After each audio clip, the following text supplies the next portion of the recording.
In this video, I'm going to be showing you how to make the snowflake block.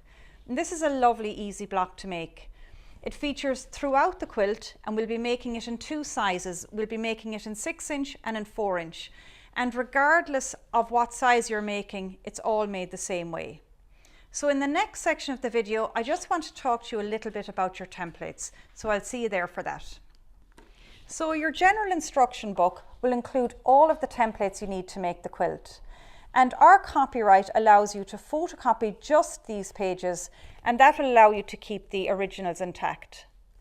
I recommend laminating the photocopy and then cutting your template shapes out of that laminated page. It will just give them a bit of longevity. And the other thing I recommend is buying some sandpaper dots in your local quilt shop. These are really helpful and they prevent the templates from slipping when you're holding them onto your fabric to cut around them. Another method you could use would be to buy some template plastic. It's a little bit more robust, and you could place that on top of the template sheet and get a permanent marker to trace around the shape and then cut them out. So you choose whichever method works best for you. And in the next section of the video, I'll tell you what you need to cut to make the snowflake block. So to make your snowflake block, obviously you have to cut your fabric first. So you cut 4 of the template A in one of your coloured fabrics. You cut 4 of your template B in the background fabric, and you cut 1 of your template C in another coloured fabric that's for your centre square. Then before I start sewing, I like to lay everything out so I know exactly what I'm doing. So we're going to be sewing a green A piece to 2 background pieces, and we're going to repeat that for the top and the bottom corner. And then we're going to sew 2 A pieces to the C piece to make your centre strip. When you're sewing your background fabric to one of the A pieces, you line your fabrics up at the 90-degree angle there. So you will notice that there's some little overhangs, and that's perfectly normal. So just as long as they're lined up here, that's all that matters. And don't forget, for sewing, we're using a 1/4-inch seam allowance. I have a 1/4-inch foot on my machine there.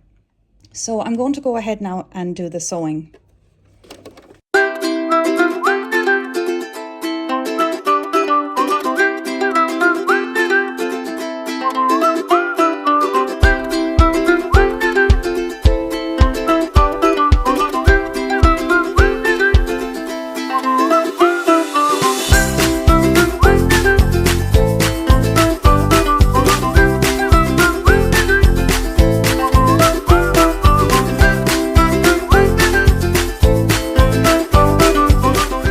So the next thing we're going to do is our ironing. So we're going to be ironing towards the green fabric, and you'll see that when you do that, it pushes those little triangle points that I was talking about earlier.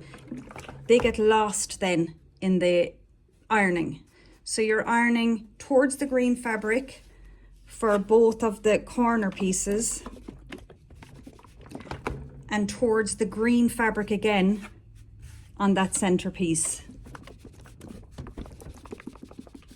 And what that does is when you come to the sewing part, so when we're going to join it all together, those seams nest up against each other like that. And it just creates a nice flat piece, and it also keeps your joins here, or your points, really nicely lined up. So we've just 2 more seams left to do and we're finished that block. I like to pin here, so I'm going to go ahead and pin, and then we'll sew those last 2 seams. So I'm ready now to stitch those last 2 seams.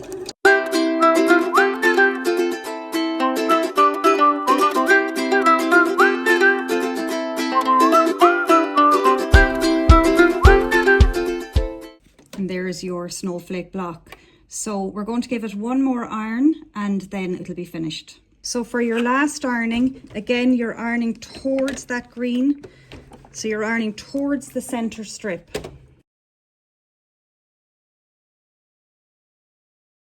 And there you have one finished snowflake block.